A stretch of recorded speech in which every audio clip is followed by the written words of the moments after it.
Yo, people, what's going on? Welcome back to the channel, man. Welcome back to Saeed TV. We're here, man. Wednesdays, we're here for the Man Them Talk, people, where the WhatsApp group turns into the Man Them chat.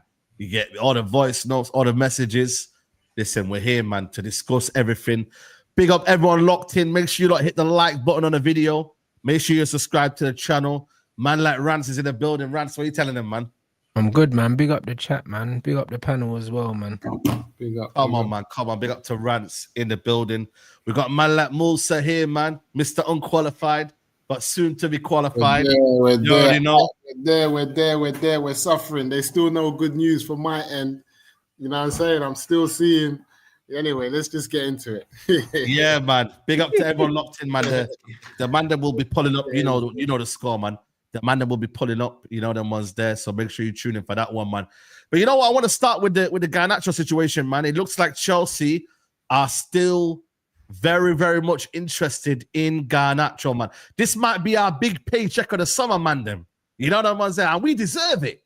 You know what they say? We love it and we deserve it. You know them ones, man. No, but he's been linked with Spurs as well, bro. Yeah, I've seen it, but Chelsea are very much interested. You get me? Like them, man, are getting whatever they're getting. I think they're trying to go and get that brother as well. What's his name? Simmons. They went in today with I think it's Hato.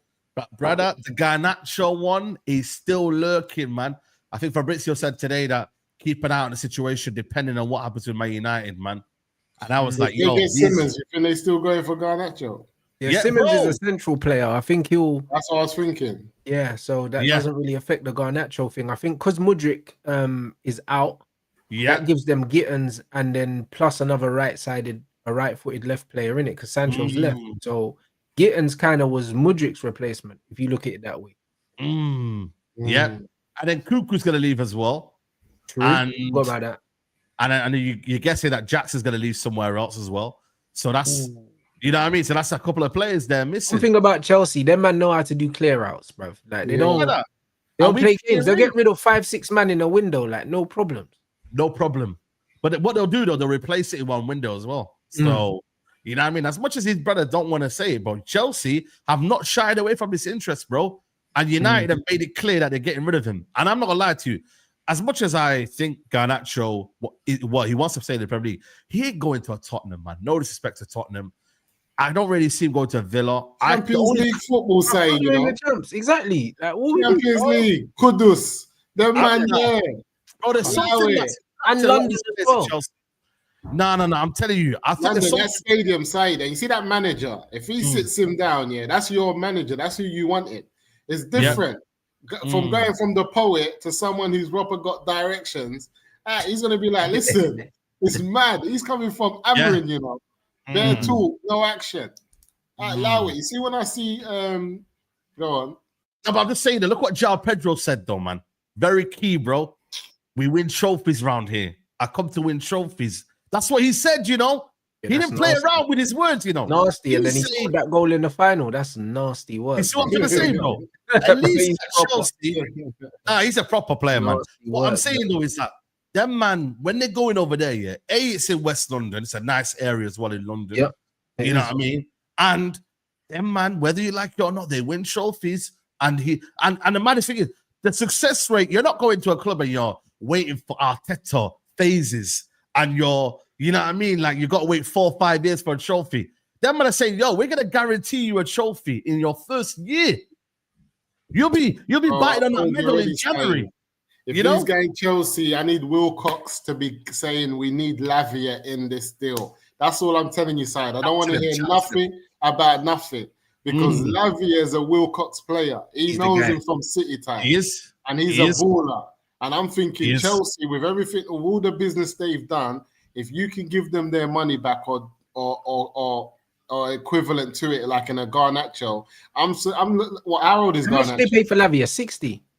60, yeah, they paid 60. But to be fair, in this market now, if they'd have bought him 2 years later, it would have been 100 million, you know. That's what I'm saying. Yeah. I think it was less than that, you know. About 50. I think you're paying about 50 million for him. 45. 45? No 45. way. This is what I'm saying. And I was thinking, and he batted up Southampton. So what I'm saying, give them 70. Give them 70. No, I think they'll take Garnacho for him because I think that's them getting their money back. I think Garnacho, 221-year-olds, 221-year-olds. What are you telling me? I'm telling you, 221-year-olds. I believe it now. I'm unqualified. Because listen to this. Man United are screaming 60, 70 million for Garnacho. So they're hyping, but they know that's not his value. So we know his value is about 45, 50. Yeah. That's getting your money back for Lavia and getting a player in a position that you need to a position that you're kind of comfortable in. Chelsea always want profit, though, man. Chelsea always want profit, bro. But they do, but since he's gone to them, he hasn't had a good spell because he's been injured. But when he was at Southampton, he was comfortable doing his thing.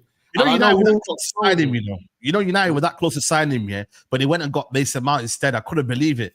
They said that United were there to buy Lavia, and then they went in for Mason Mount. They heard that Mason Mount was available, bro. That's nasty work. That's nasty work, you know. They said that with Arsenal. They said Arsenal went in for Mount and left with Havertz. Like, what? Yeah, crazy, bro. I couldn't believe it when I seen that.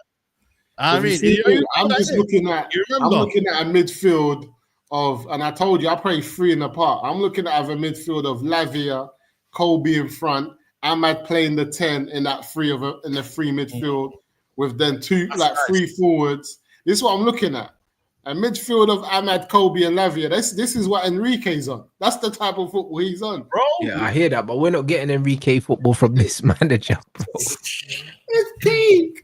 This manager plays football. He manages the way he played football, blood. You know them ones. Man, just a utility man. You know them ones. Bare patch up jobs.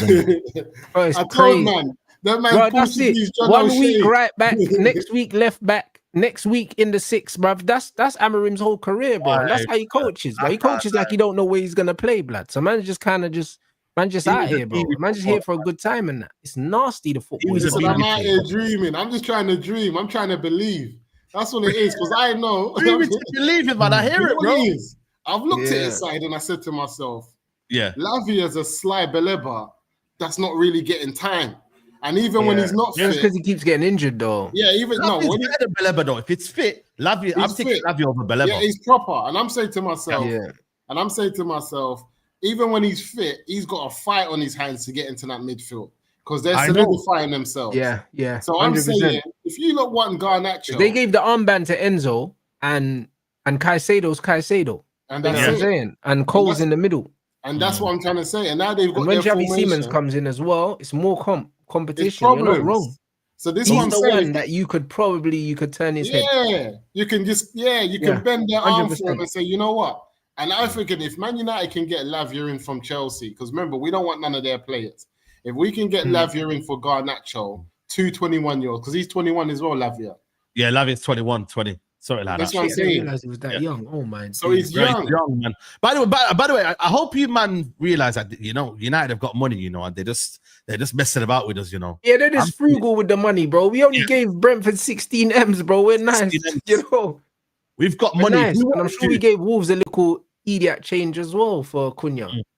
Like real talk, man. I think United have got money. It's just that they're trying to find some sort of deal somewhere in it. You get me? And maybe it's getting the players out first. That's their aim right now because they've got 2 players in. Maybe the aim is to get rid of Garnacho and Anthony before they go in for incomings. But right now, bro, if you get rid of Garnacho now and get around about 40-50 million, that's you're laughing, bro. You're laughing. Where do you go with that money? I'm still afraid because when I'm looking at the United setup, like I said, I think we're missing. Obviously, I think we're going to get the goalkeeper in. Lemons. Like Lemons. We're going to get him in. And from what I've seen from him, for me, I've just seen him as a David De Gea regen. I've seen him saving a lot of shots with his feet. Yeah. I'm seeing him getting down like he's a good, solid goalkeeper. And I like that. I ain't got nothing against that. And someone who can come in, not have no pressure because Onana's there, that's a good move. So the next situation for me has to be the 6. It has to be that 6th position. Do you know what I mean? Because we talk about Ramsey. Are you worried though? Because he's not looking at the profile of player that we need, bro. We've been linked with Polina, been linked with Ndidi, we've been linked with all of these ball-winning players and no ball players. Not one. He thinks he's got Bruno. He thinks Bruno's Javi or Iniesta. He does. He's mad. This brother thinks Bruno is Tony Cruz. He does. Bro, I don't know what he's seeing, but it's nasty, bro. That's nasty, man. It's nasty, man. Bruno's the real deal. Tolerated Bruno. Do you reckon Xavi would have tolerated Bruno? Be honest, man. No. You know why? Remember what happened with Van Gaal and fucking Di Maria, bro? Oh, yeah. Right, brother, true. Van Gaal's like, we're playing possession football. Di Maria was doing the Bruno thing. Outside of the 30-yard Travellas, he was like, nah, bro, I hate this youth, blood. Like, bro, he did not like him. I think from outside the club, because of what Bruno does, a lot of people think he's just misdirected. He's not being told what to do, blah, blah. And they think when I get in there, I'll tell him to just keep it simple, keep it short, which he does, to be fair. He does a bit of the time when he's in Portugal. But I just feel like the way Portugal's set up in the free. He's not the main man over there, though. He's not the main man over there. That's why. Yeah, but they got 3 in the middle of the park. They're not on this flipping 2-man pivot. So that's the other problem. Like I said to you, Bruno in the middle of the park with 2 other, like with a Kobe and like a what we said, a Belebo or a flipping Lavia. Bruno doesn't give us as much problem with those 2 in the middle of the park with it. Because these men are technical ball carriers, ball winners, can play the game. It's different.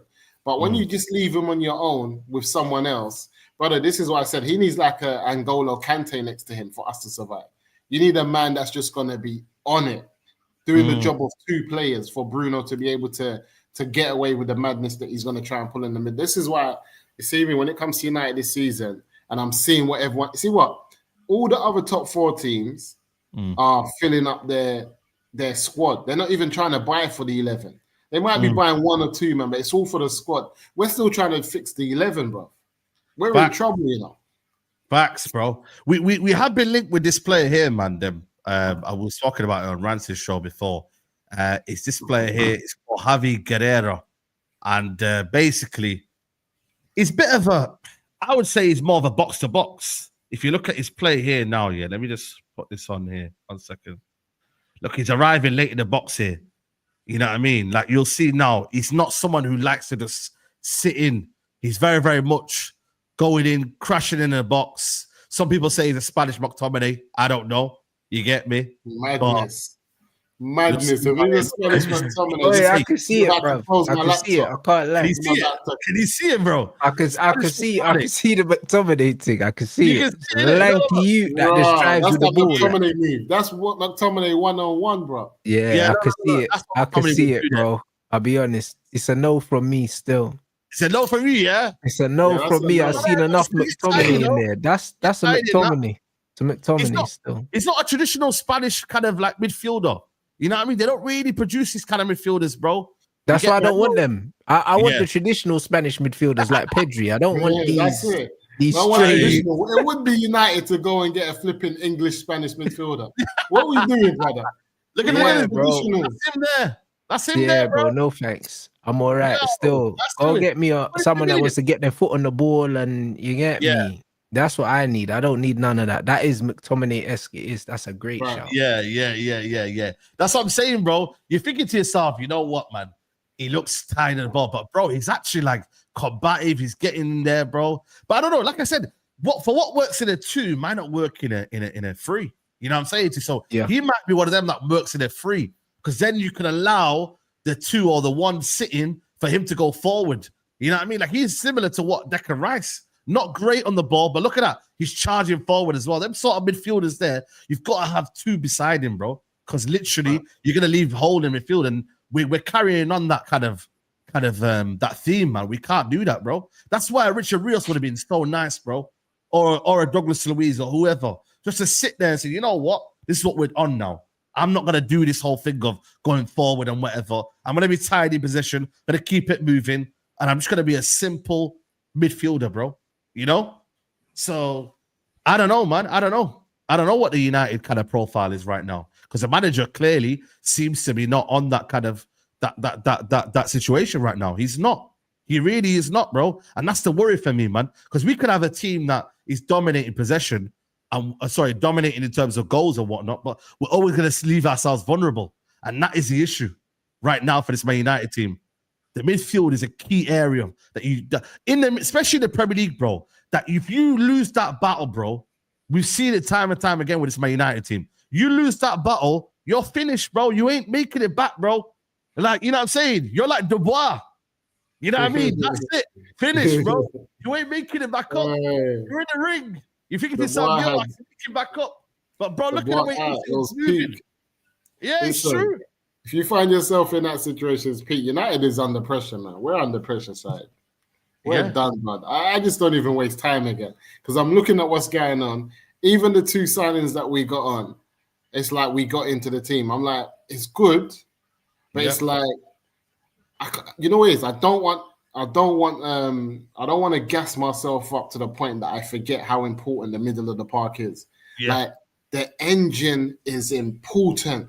Yeah. Like if you don't have that middle of the park, like it's so important that no matter how good you are defensively or attacking, you end up in problems when that middle of the park is just getting run through. It's just and for me the fact we're not getting linked with anyone of any caliber to do anything just tells me we're in trouble. Because until we go back to a 3 in the middle of the park, I'm not even wasting my time. Man. Yeah, bro. Every club's doing it, bro. That's the thing though right now. And you know the thing is with Chelsea's midfield that they had back in the day, yeah, they had Kante and Matic, bro.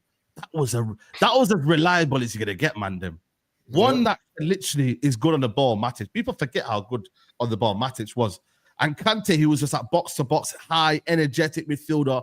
That bro, like you weren't like, bro. Yeah, they were perfect blend, bro. Do you know what I'm saying?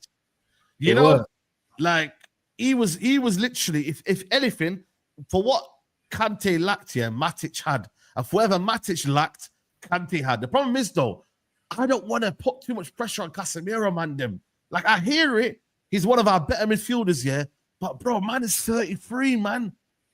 And he's... I'll be honest, Casemiro in a 3 in midfield Yes. Perfect. Yes. You have Cass, and then you have a main ball player in there, and then you have an energy guy, and then you have Cass that can do a bit of both, and you're nice. It's different, man. You're nice. That's it, bro. Do you know what I'm saying? If you get Cass and you get someone that can put their foot on the ball, then you're good. And then you just have a runner. The thing is, if you had Cass Ugarte, and the ball player as well, then you're cool. That's the problem. But we don't have the ball player. Like, this is what it is. If you've got them free, you're nice. If you had Cass and Ugarte and you had someone like a Vitinha that could put his foot on the ball, cool. No one's talking about the midfield no more. Because you got two men that are going to kick, man, and you got one guy that's just going to ball out. You're nice.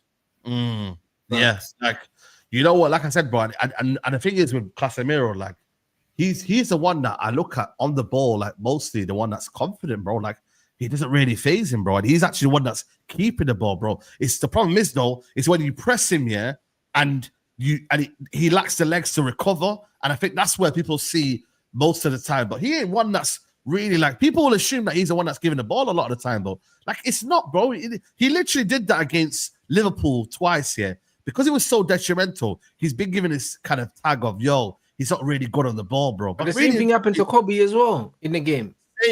Same things happen to Kobe now. They're kind of looking at him thinking, yo, who are you, Kobe, man? And I look at the environment you've been put in here, and I'm like, bro, like, look what's happening to Kobe, bro. This ain't Kobe, man. Man saw Kobe playing in midfield against De Jong and them, man, in the Euros and bossing the midfield, bro. Are you mad? Yeah. And all of a sudden we're saying, yeah, Declan Rice, though. Yeah, that's what I'm saying, though. I know that, but what I'm trying to say is, though, when you've got that's the ball, why I know if you give Kobe Beleba or Lavia, it's on and cracking. Yeah, it's on and cracking because he will do everything we want Bruno to do, but he won't be scatty with it. He won't be these mad long balls. He won't be this untidy football. He will be on, like, he will be on job. And that's why I say if you give Kobe one of those type of plays in the middle of the park, and this is why I said if you play a 3 now and you bring Ahmad in and you make him a 10, and then you have, like, maybe even, you know, you play with your Zerski up there and Cunha off the left and, you know, my man off the right. It's all of a sudden it's mad with Ahmad that's dropping in further up in that 10, and you've, like I said, you've got a Kobe and Beleba behind, or a Kobe and a brother. It's mad for them. After that, I'm ready for any team. Bro, you know what it is with these players as well. Man don't really want to be running backwards all the time, bro. Especially when you play for a club like Man United, bro. Let's be honest, man. I'd rather go to play for like a Brentford or something than if you're telling me to go run and track back, bro. What am I doing here, bro? This is Man United. People forget, just because we're where we are, we shouldn't let the standards of what was meant to be, bro. Like, you know, but there should still be an element of control when you're watching Man United. There still should be an element of control, bro. Like, that's how you differentiate between the big teams and the small teams. The big teams in the games are the ones that are supposed to dominate. Facts. They're meant to be, bro. Like, we play underdog football under this manager, bro. And we did the same thing under Oli, and we complained about it. And then we've gone and got another Oli, bro. This is what I'm trying to say. At least Oli rated the ballers. But because obviously with Amorim, he speaks in a way that, you know what, it sounds nice and tidy. You know what I mean? You know what I mean? Like, he's one of them where because it sounds nice, it looks better, but really and truly, it ain't much from Oli. Like, let's be honest with you, bro. I've got to be fair and balanced, bro. At least with Oli, there was an excitement in terms of going up front. He didn't really he let the shackles off in terms of the players up front. There was no kind of, you know, the ballers. He was happy to have Mason and Martial and Rashford just play with freedom, bro. Like, because he understood that they would win the game for him because he weren't on this tactics thing. He wasn't on this, you man have to stay here, you man have to do this. He was like, bro, you man just go out there and play, innit? Like, he's from that Fergie generation of management where it's just like, all right, cool, it's up to you lot. You know, even Amorim the one thing Oli got wrong was that he thought Bruno was more important than Pogba. Yes, what he said. I agree. That was the main thing that he got wrong. Yeah, he messed that up, bro. Do you know what I mean? When he played Pogba right wing against Liverpool, that game there, head loss, bro. That's when I knew I was going. When you start putting Pogba out to flipping favor Bruno and what you want him to do, you're done. Him now, you're done. This is the problem, though, man. You got to create a team, bro, man. There's no point, like, you know what I mean, playing to a specific individual, you get me, or whatnot, bro. That's the problem right now. That's what I was gonna say. You know, when you're talking about the Casemiro thing, it's just the players around him. When a man's got a ball, we need to see options. I can't Options. be at a team and I've got the ball and none of the man that may have to look backwards and that. That's not. We need triangles, bro. We just need constant triangles wherever the ball is. Options. Certain man going short, certain man cutting through the half spaces and that. We're not seeing nothing. This team, I swear down, yeah. This team is so bad. Musa's not lying. This is dire times, man. This is serious. Yeah, there's nothing you can do. There's nothing. Peak. There's no plays the you man can all dreaming do. about Lavia and that. Nah. Yeah, I'm telling you. Wake the man them up.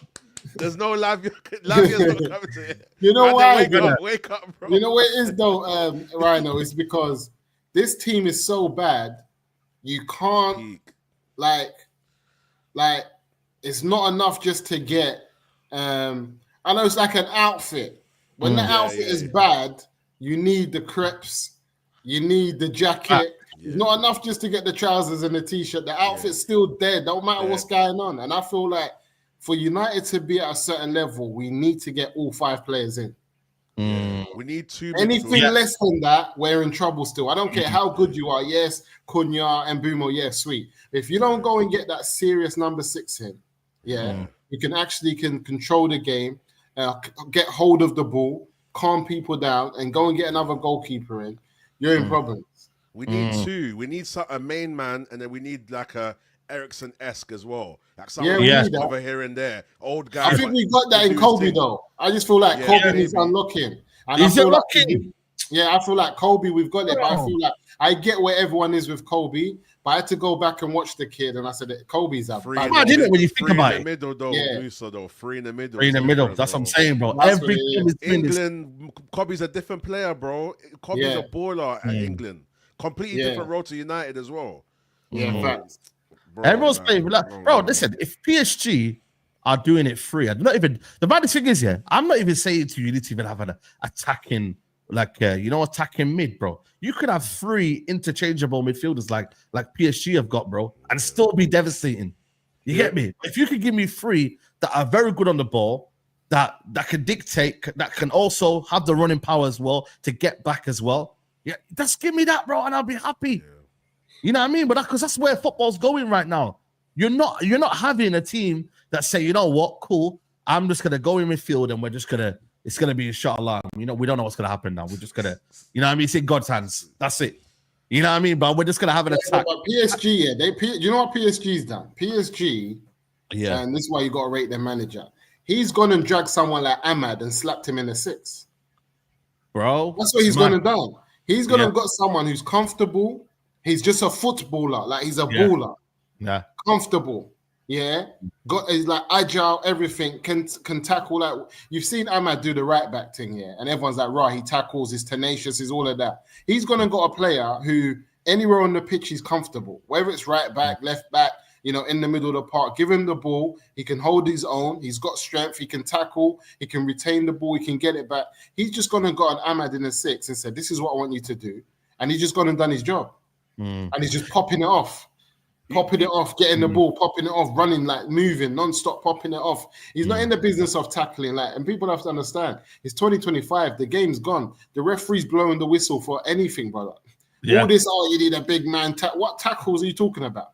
The game is free flowing. It's 2025. Them tackles that you're thinking of yesterday years, they're not there no more. Right now, it's about, once we've got the ball, it's like piggy in the middle, brother. Can you get the ball back? Man, them are just running around left, right, so they can't get the ball off. It's a basketball match, man. You know what I mean? Gone. Man, So, I will say though, I feel like there's definitely a project within the young players though, with the Kones and all these players that we're getting, the left back and all these guys. So I can see. Yeah, Aiden's a baller. Yeah, Aiden, There's a project there, and even the players that are not fully ready, but they're not the 23s and that. There's some players there. Like, so I don't know, maybe. But then I would argue though that as much as I listen, if they're good enough, they're gonna play. Yeah, but we need to really because I can see the top 4 really bridging a gap, bro. If we're not serious, Saeed, it's already far away. I promise you. The top 4 are bridging a gap. Away, you don't want to go too far. Gone. That's why this season you've got to get back. You've got to establish a bit of respect back. Yeah, bro. but it's a weird one though, Saeed, because the only reason why the gap is so big is because not scoring. The manager's not addressing the right things, bro. I'll be honest, because Yeah. Like I even had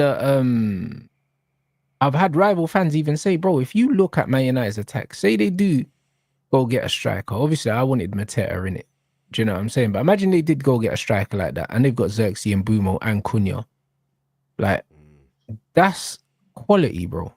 That's what that is, bro. That's real quality. That's quality that everyone has to respect. Yeah. Now, I mean, even defensively, yeah, when I look at Delit, when I look at Mazraoui, when I look at Lenny Euro, I see quality there. Do you know what I'm saying? If we go and address the goalkeeper situation, yeah, as well, the only place man's looking at and it's like, is the midfield, bruv. But these man don't want to address that, bro. Do you know what I mean? They're not addressing the right areas. That's the difference between us and Chelsea, bro. Chelsea are saying, cool, Sancho's not here. Mudrik's got a ban, so we need two. They're doing simple maths, bruv. They're like 2 out, 2 in. Man United ain't doing that. Do you know what I'm saying? Man looking at things saying, yeah, but this player can do a job here and this player can do... Fuck doing a job. Go get man that play that position well and put them there, bro. Forget this, Mason Mount might be able to play in the double pivot. Yeah, he might be able to, but that's not his position, man. Fuck him off. Like, what are we doing? Do you know what I'm saying? Bruno could play in the double pivot, but he's not that kind of player. Fuck him off. Go get a proper double pivot player if you want to play that. Do you know what I'm saying? Like, man are doing all this makeshift bollocks, bro. This is why we're behind, bro. We're not behind just because of player quality. Because when you go man for man, player quality, a lot of these squads, we can actually talk to them up to a certain point, bro. Do you know what I'm saying? And then it just gets murky because we're putting square pegs in round holes too much. That's the problem. That's the key, you know. Square pegs in round holes. People don't realize that in football, man. Loves that term. And even that attack, you could add Ahmad's name to that if you really want to. Yeah. Facts. United's drama, yeah. man. You know, but I think this is the thing though. Like you make life easier by making the simple things right, and that's what every manager has to do. And the reason why some managers get sacked is just because they adapt to it and they figure it out quickly. And some managers, they know and they understand it and they do it well. So I think for me, you're looking at all the top teams, right? They've all addressed that key area now. Like everyone's addressed it, by the way. You're looking at Newcastle, Tonali, Gomes. You're looking at Arsenal. They've got Zubimendi. Okay, cool. We might not know if he's better than Partey, but they've got a baseline with Declan Rice. Man City got Reinders in. You know, after realizing after one season, their midfield was effed without Bruno Fernandes. Rodri. They addressed it quickly. You know what I mean? Who else is there? Liverpool. Even though, like I said to you, they had Jordan Henderson and Fabinho. I was like, who are they going to replace it with? Bang, Gravenberch, McAllister, and now look at Florian Wirtz, bro. Whole different team now. You got to address this situation, bro. Like, as much as we like, Cunha and Boomer are very good, yeah. That midfield is, bro, that has to be certified, bro. It has to be. It really, really does. And like you said, bro, it is true that, you know what I mean, the gap is there. But I also think I agree now with Rance where he said, you know what? You address certain things and the gap, all of a sudden, it closes midfielders to what we have, and it's actually decent, bro. Two good midfielders, and it's actually changes a lot straight away. Well, United chasing a striker, man. That's their next target, man. They're after a striker. You know the ones there. Like, we are linked with Watkins, Sesko, Mateta, and unfortunately Jackson. You know what I mean?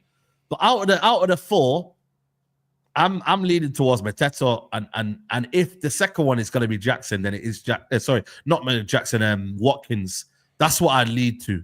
But United looks like the next sign is going to be a striker, bro, because it's one of them where they feel like they can get a buzz out of the fans with that, bro. It's a bit more exciting if they're after a striker. You feel me? So I don't know, man. I don't know what they're thinking right now. Apparently, Sesko's price has gone down to 60-odd million. Is he worth it? No one wants the youth. That's why. That's always happening. I'll take him if that's what always happens, bro. If people don't want something, the price goes down. It's basic math, isn't it? Like, what are we doing? You know what I'm saying? What are we doing? A lot of these guys ain't what people think they are. That's why they're not moving, bro. That's why they're not moving. Football is weird because football's gone so far away from being about the players. Now it's about the system. Now managers are looking at this player and saying, "No, he's all right, but he doesn't do what I need him to do." You know what I'm saying? That's what football is. Does this guy do what you need him to do? And this is what I talk about square pegs with Man United. If you need double pivot players, you shouldn't be building a double pivot with Bruno in there. You should go I'd respect you more if you got rid of Bruno, and even if you looked at Kobe and said, you know what, I don't think he can do it, and then gone and got 2 players that you think can do it, instead of trying to force man to do stuff that really isn't to his strengths, bro. Like, who is that benefiting? It's not benefiting the player. It's not benefiting the manager, because now you're going to get sacked, my brother. What's going to happen? Who wins? Nobody wins. The player's suffering. The manager's suffering. Managers out, and the fans are suffering. So we're just out here suffering for no reason. Yeah, this is what we're doing. I agree. 100%, bro. I think the Sesko one is interesting because you're right. Like they assumed that everybody would be after Sesko, but it was only really Arsenal that were after him. And then they went and got Gyökeres, and then they're right. Shit, the player wants to leave. We kind of low key need the money because that's what Leipzig are all about. Them man are all about their profits and whatnot and their margins. They're like pretty much like Brighton. They know what their role is and they take their money. So you have like, to sell at the height of the players' buzz, and they didn't do that. This is the problem. They held on to him too long, because when they were talking about him going Arsenal in January and stuff like that, they fucked it, and he signed a new deal again, bro. Like, these men keep thinking that teams are just gonna come in for them. Nah, bro. Football moves on.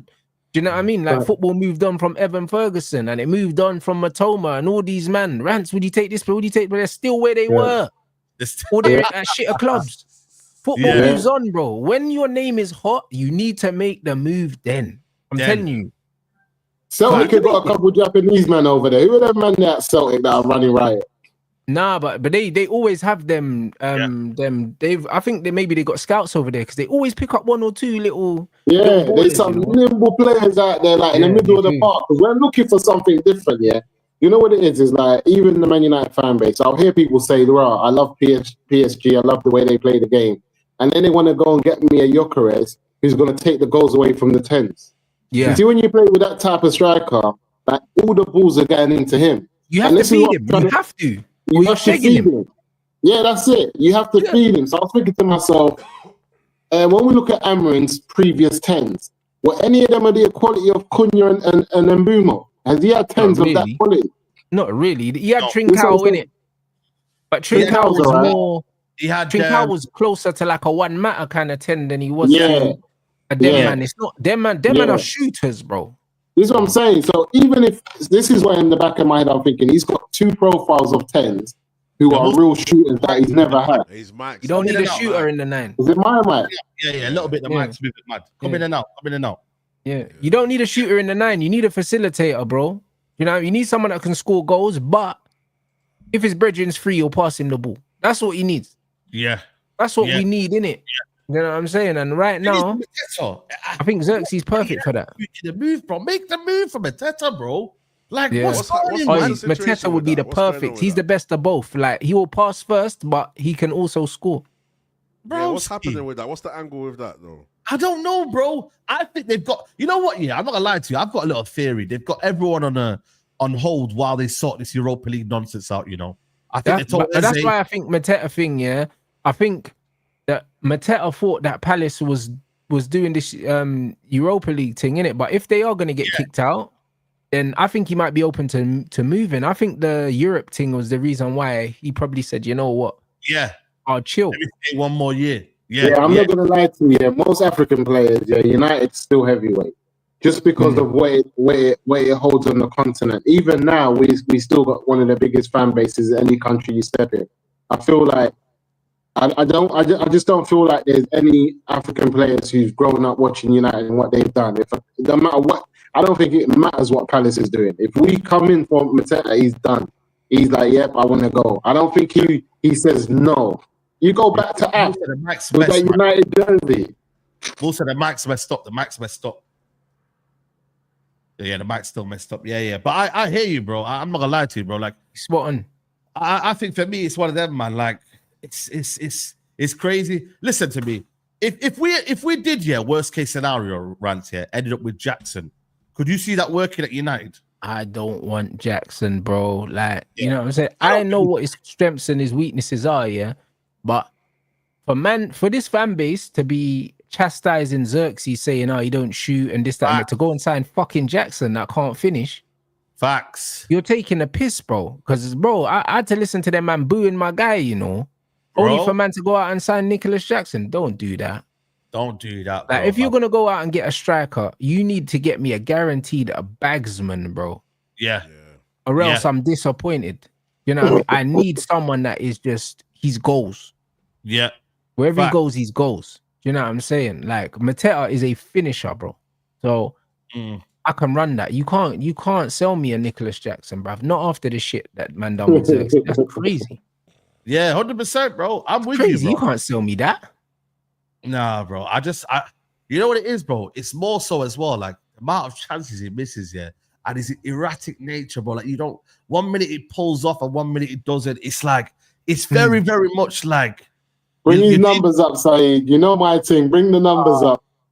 Nah, I don't listen. With him, it's not about numbers, man. That's the reason why I really stress. Nah, because for me, I just look at his overall game, bro, and I just don't like. Saeed, you see him? He's a madman. He's them bridges you don't take out to places you ain't been before, because he'll get you into madness. That's who he is. And when he's playing the game, he's always causing madness in the right half of the pitch. Yeah, he's erratic. He's erratic. So my thing is, no, I'm just saying, if the price is right, I'm not paying big money for him. But as long as you get Hoyland money, bro, you can't out get the door.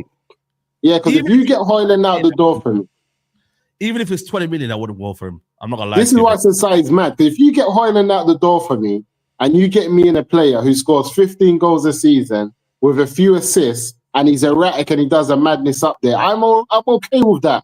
Just get Hoyland out who doesn't do anything. Because Jackson's had 2 good seasons at Chelsea, and he's missed a lot of chances. And I don't know, he could get better, but I don't think he's good at shooting. His thing is just dead. He's never going to be good at shooting. But my thing is, as bad as he is, he's got pace. He's erratic. You know what it is? His thing is this. He'll get a one-on-one in a big game, and everyone will go, like fuming that he's missed it. But he might score from nowhere in a big game. But for me, his numbers are not bad for the amount of madnesses that he's able to create within a team. And you know what I think? I just don't want this striker who's not fluid, because he can end up on a left and still trouble a right back. He can end up on a right and still trouble a left back. And he can end up down the middle. But you see certain strikers that we've been linked with recently, whether it's Gyökeres or flipping Sesko, these men are not going, they're not but you're doing consistent with that. That's why you wanted Osimhen. I hear that. Like, you want a certain profile of player, like you like them wild card players. I'm the opposite. I like the players where I know what I'm going to get every week. Like, I fizz the ball into your feet, I know it's sticking, bro. You know what I'm saying? Like, I know. Like, I just want the option. Because I keep on telling man. We don't know what's going on with Rashford. You know them ones. Rashford will be shit and cut inside and boom. And then you're like, bro, limbs everywhere. Yeah, like the goal he scored against Arsenal. But you don't do that every week. You do that twice a season. Rashford was that done, but he's in silk pajamas. So we don't know if he's turning up or not. You know what I'm saying? He's living life. You have to keep them hungry and that.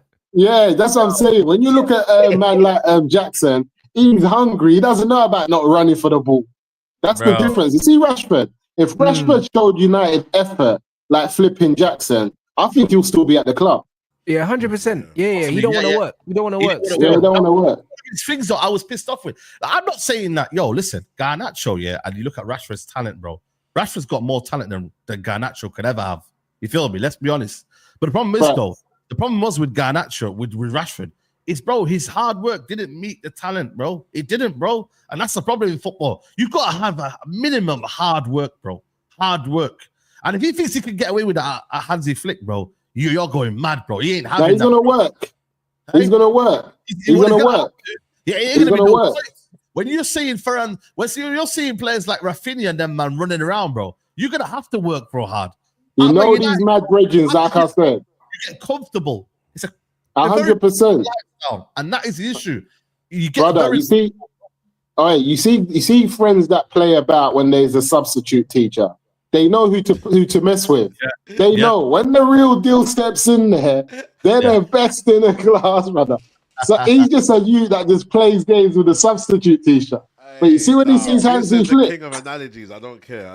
I'm telling you. Yo, man, yo, Ryder, what happened to your analogies, man? You get, yo, listen. I give respect where it's due. I give respect where it's due. The bacon analogies, man. We need to hear them back again, man. We need to bring them back. But it's Yeah, right. I mean, bro. Musa's right, though. I feel like Rashford just knows when to behave. Same way when Amorim came in after Ten Hag left, he's all putting up stuff on his story, saying, he can't wait to get back into it. Then later on down the line, when the chemistry is not what Rashford seems like, what Rashford wants, he goes downhill. So I think Rashford needs the right environment. There's a player in there. He's just not right for us for whatever reason. It could be a lot of other stuff going on off the pitch, but yeah. You got to keep his step in, man. Flick, he's going to run, man. He's going to do his thing at Barcelona. Yeah, bro. And it's easier there as well. It's a bit less intense there, isn't it? So, like I said, bro, I think for me, it's one of them, but we've seen better talent than Rashford at United. But I wish him well. You get me? Like, go and do your thing over there, prove everyone wrong. You, bro. You get me? But I know I'm very confident in the players that we brought in, bro. Someone said the other day, bro, that's probably the best upgrade we've ever had in a while, bro, when you deep it, bro.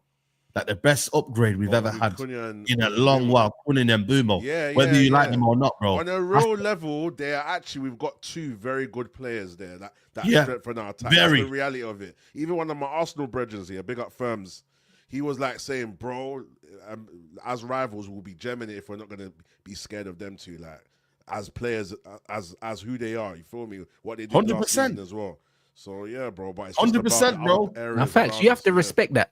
Bro, when you see that man lining up in the tunnel, if we get it right, and we get, like, even a Watkins, bro, like, as much as, obviously, it's not an attractive name, like, on paper, this brother's 15 goals a season. Like, guaranteed. Even last season, he weren't starting and he still bagged 15. Chemistry, it's about the team. Bro, no, but it's also, remember back in the day, Manchester United, teams were beaten in the tunnel when they saw man lining up to go out. Imagine if you look there and you see a Watkins where you know he's a bagsman, then you see a Cunha, then you see an Mbumo as well, and then you see a Ahmad as well, and you see a Bruno as well, and a Casemiro. All of a sudden, man, you feel like you're playing against Man United. Away actually, from home, Old Trafford instead of seeing, scary that used to be. Instead of standing in the tunnel and seeing little scrawny Garnacho and them man there. You know what? Brother, like, come on, bro. Man, are not rating that. You know what he did? That's crazy. This is why, though, Rance, I tell man, all those players you just named, if Osherman is at the front of that line, it's madness, you know. No, you're right. For that reason alone, you're 100% spot on. Just because of the stature of the player and the reputation he's got. You know them ones. You're 100% spot on. And that's what it is. Like, sometimes you need a bit of that as well, but football psychological as well. Do you know what I mean? Right. Teams only recently started turning up to Old Trafford and saying, oh yeah, I fancy it. Like, I fancy it. Bro, them man need to turn up in the tunnel, see all these man there and say, yeah, I don't fancy it. That's what you need. That real talk though, like, you know, Saliba and them man at the first game of the season need to realize, yo, we're in for a tough game today. Them man can't be like pocketing. Like, I'm not gonna lie to you, bro. When you see man getting bullied, bro, you know, that hurts me, you know, man. Them. When you see the Hoyland and these man getting bullied, Garnacho, and you're like, rah, man, these are Man United players, bro. And them man don't respect our players, you know. It hurt me, you know, when I was there. You know what? Quickly, now, after that analogy that you've just given there, that example, Rance, I'm Mateta in now. Because if Mateta's in that tunnel, man, them are shook, brother. If Mateta's in that tunnel, man, them are like, okay, it's a long day. It's a long day for the defenders. When you see Mateta in that tunnel and he's got Mbumo and Cunha behind him, and then Bruno and Casemiro, Ahmad, you're like, all right, we're playing football today, lads. It's on. Yeah, Mateta, you have to go and get Mateta now. I'm involved. No, 100%, bro. That's what it's got to be about, man. You got to install that fear, bro. Because at the end of the day, the manager's on the touchline, but I've never really been scared of being manager, bro. Let's be honest. Like, you have to go back in the early 2000s to be scared of a manager, the presence of Mourinho. You know, when he came along, I was like, whoa, this guy's got aura, bro. You get me? Like, he goes, I'm the special one. That's when I was like, you know what? Say no more. But it's really the players that you feel like, yo, what are we going to do here now? Can we feel like we're going to get outdone by this team? Because we don't, but bro. That's what it used to be, Saeed, bro. When I grew up on Man United, Arsenal, it was bruv, Henry, blood. Vieira. Man weren't thinking about Arsene Wenger, bro. Never. Like, who gives a toss? Like, do you know what I'm saying? Man was seeing them man standing there. And man was seeing these ballers and thinking, yo, we're in for a long day, blood. We weren't thinking about no tactical changes. Man's thinking about Henry with the fucking gloves, and Vieira with the Vicks on his chest and thinking, yo, this is a madness. Facts. That's it. Man, I'm not thinking about the manager, bro. Like, allow it. Like, our manager was the only manager that man used to think about, bro. Like, let's keep it real.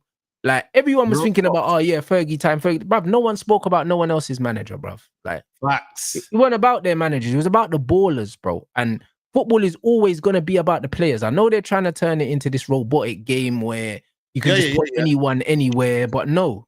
Like, football will always be about the players. Always. And when managers understand that, that's how they win stuff, and that's how they get the best out of players, bro. And this is why I rate Thomas Frank, bro, because he understands, bro.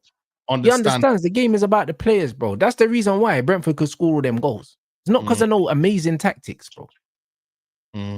Real, it's not about that, bro. Man's talking about Jose, like Jose didn't come into the game after Sir Alex Ferguson. Miss me with that. Because when it was Fergie and Wenger, there was no Jose, blood. Jose came towards the end. You know them ones. So allow it. You know what I mean? That's how I know these men are young, bruv. It's okay. Do you know what I'm saying? It's okay. Do you know what I mean? You can still listen, but you have to sit this one out. The facts are, Fergie was the only brother these men were really talking about. It's Fergie time. Where's Wenger time? Yeah. And even man like Benitez tried to come in and start getting involved. And then there ain't no Benitez time. There ain't no Jose time. Fergie's the only one with time. Them man, there's no time. There's no Pep time. Yeah. Where is it? Yeah, it's true. It's true, bro. When you deep it, that's what I mean. Shut your mouth. That's what it is. That's what it is. We've been that team, bro. Do you know what I'm saying? We've been that team. So we need to act like it, bro. When man turned up to Old Trafford and in the tunnel and they looked across and they saw Bex and Giggsy and Scholes and Keane, they said, fuck. The game was over. The game was over. Man said, allow it. Allow it, man. Man said, allow it. Man said, listen, we're holding on for dear life, innit? Let's see what we can do today, lads. Bro. That's what it was. That Roma game. Remember that Roma game, man? You know what I'm saying? Smash them up. Carrick, bro. Mash when them Champions up. League was on ITV, blood, the good old days. Brother, man was talking about Roma, big Champions League. We bust their head top, bro. Do you know what I'm saying? And, bro, teams are beaten in the tunnel, bro. Do not overlook that. Do not overlook that. When you're looking at Man United and you're seeing the likes of the Garnachos starting and the Hoylands, you're laughing. You're like, what, these man? Bro. You're actually laughing. Nottingham Forest turn up at Old Trafford and thump these man up. What are you talking about? Yeah. Hoyland Garnacho. Imagine you're centre back and you're seeing that standing there. You're like, easy work. What are you talking about? And the fact, let me tell you something as well. Bournemouth coming back-to-back years at Old Trafford, 3-0, you know. Brighton coming to Old Trafford and it's a playground for them. Now, it's nasty, you know. Like, some of these guys they've treated Old Trafford like it's some sort of, like, play area and that, bro. Man are just collecting 3 points like it's normal. You know what I mean? And then what happens is, these United players, have you noticed them? They somehow turn up here against a bigger team because they're like, yo, shit, we can't really get turned over here. And somehow they turn up when you don't expect them to. But against the other players, you're like, rah, why you man not turning up, bro? It's because the other team don't respect them, man. They're like, who are you? Who are you, bro? And that, like I said to you, Cunningham and Boomer, bringing them in, I will give the club credit for that because I'm like, you know what? They're 2 certified man that will come in and they will do the job. And there's someone that they're going to put fear into defenders. They are. Yeah. They are, bro. This one of them came back of 20 goals and one of them came back of 15 goals, bro. You know what I mean? It's not job done yet, but it's a very, very, like, you know, them two that, even when you see them in the training ground, and I hate to look at training and whatnot, but just even seeing them in the training, you're like, rah, like it's better than seeing what you see there. You see the face, and you're like, oh man, on this man. I ain't know. Saeed, it's not even that. It's pre-season as well. I didn't watch the game, but I saw a couple clips of Cunha receiving the ball in the pockets, back foot driving. When was the last time we saw that? Bro. When was the last time that we saw that? Do you know what I mean? It just felt like a breath of fresh air. You bring in Mbeumo now, he does the same thing, but Mbeumo's thing's more blueprint, as I said before, innit? He's more structured. So you go get these types of players in, bro, we will do well. I'm on the giddy thing, bro. I told you, this is PR Tech Zeno, bro. Title challenge next year. I heard you. I hear you, man. Challenge next year, like, that's what I'm saying. Yeah, calling me a nostalgia merchant. Watch the future, blood. Watch the future. Bro, if we bring in the right Watch players, this space. we can start to dream of a good season, innit? Whatever that looks like. We have to bring in the right players, bro. And I believe we can do it. I believe the funds are there. And I believe that players still want to join our football club, bro. So you just have to get the right ones, bro. You know what I mean? Yeah. Even on paper, they might not be the most attractive names. Like I said, even with the Watkins thing, like, bro, I don't like him, bro. There's a lot I don't like about him. But one thing I know is, 15 Premier League goals a season, every season. That's it. That's one thing I know, blood. Do you know what I'm saying? Because, bro, and that's not including the assists that he gets as well, bro, because he does run the channels and he does facilitate. So as much as I don't like him, this brother's got he's got real stock, like in this Premier League thing, bro. He's got skin in the game in the Prem, whether you like him or not, like he does. So if they can run that, and then if you go get him and you've got Cunha and Mbumo, you've just gone to a lot of the teams, outside of where we are, like the best of the rest, and taken their highest goal scorer. Yeah, facts. And it's, you see, with like Joshua Zirkzee, I feel like he's being slept on a bit, because I feel like he's got can goals. be so significant with these two players next to him. I mean, you look at his highlights last season. I remember in that Sociedad game on the left in the first half. Oh, come on, man. On the left-hand side. Puts it on the plate for Højlund, misses the chance. Would have been one of the assists of the season. You have someone like Cunha and Mbuemo facilitating around this type of player. Bro, we are kicking ball. We are sustaining attacks. And we are holding the ball in the final third. That's one thing. We're so wasteful in the final third. We don't hold the ball. It's just chaos. Chaos, absolute chaos. So, I mean, if we can keep our composure there, find the final pass, sustain those attacks, we'll look like bro. People forget about Zirkzee, man. This guy, was doing 1-2 link-ups and that, and nobody was on his wavelength, bro. Let's be honest, bro. Like, the problem is, people said, oh, he's too slow, But, brother, I don't want no headless. Like, you got Højlund for that, and he ain't doing shit with that, bro. Like, he literally, was doing the simple things right, But the problem is, there weren't really anyone close to him. There wasn't that synergy, bro. You got to create that with around you. Look at Wiese and Mbumo, bro. Would you have ever looked at him and thought, yo, them man can play with each other? All of a sudden, they found this relationship. Demba Ba and Cisse. You've got to create relationships, bro. And I genuinely believe Zirkzee has the fundamentals to thrive in this team, bro. But we've got to get players around him, bro. You can't just expect him to go and take 3-4 man on.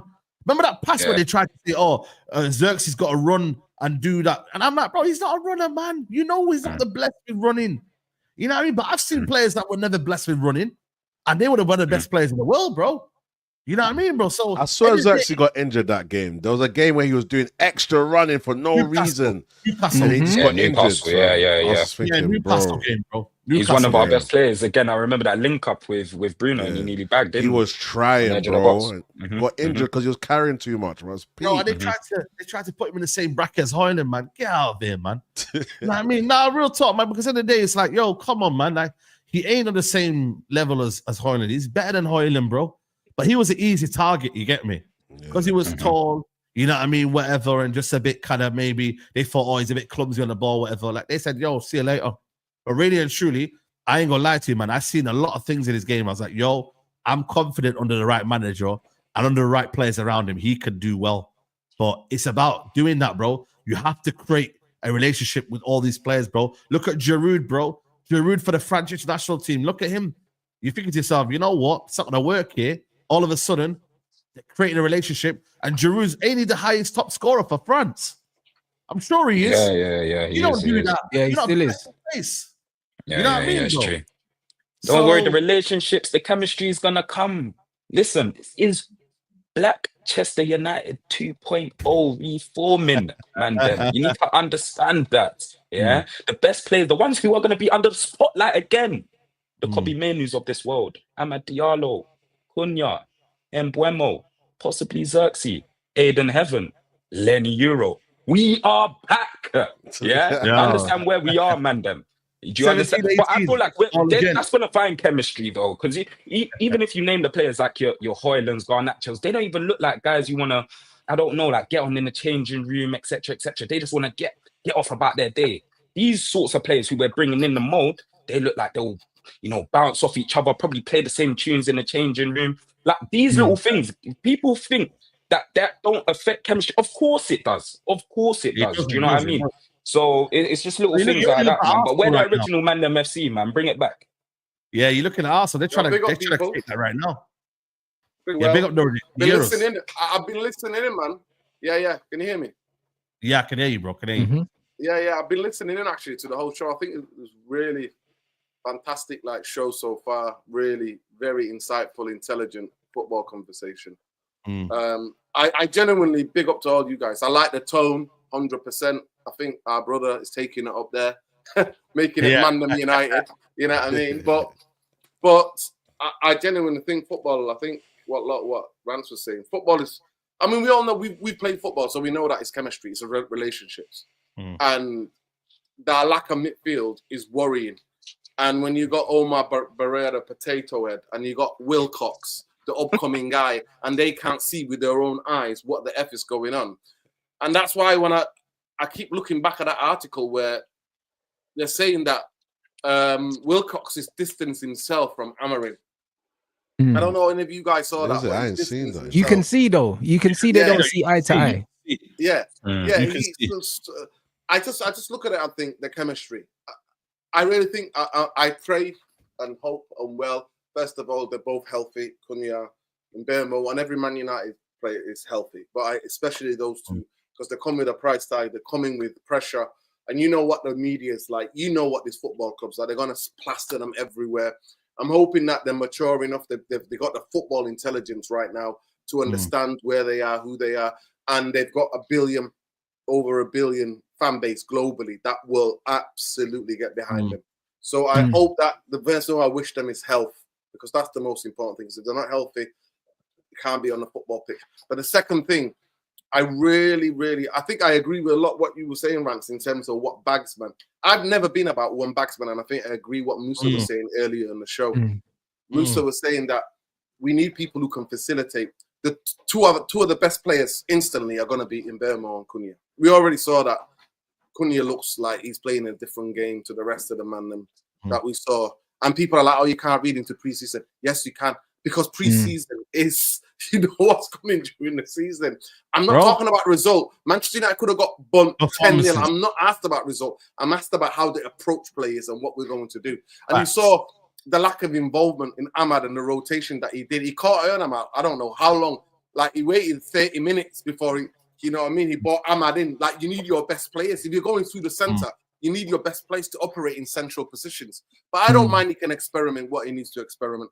But we lack midfield, and I always think, how we're going to play. Are we still having 5 at the back? And are we going to leave these 3 alone? Are we going back to more like what the team knows? Are we going to play team are we playing more counter-attacking football? Then I can understand something making sense. But we need somebody like Mateta's qualities to facilitate 2 number 10s. There's no point. You need somebody who's going to bring them into the game, who's going to kind of distract the centre-halves, or maybe physically, like stop the 2 centre-halves. And then you see, if you look at their career in Bermo and Cunha, where they really operate. They both really operate. They sometimes start out wide.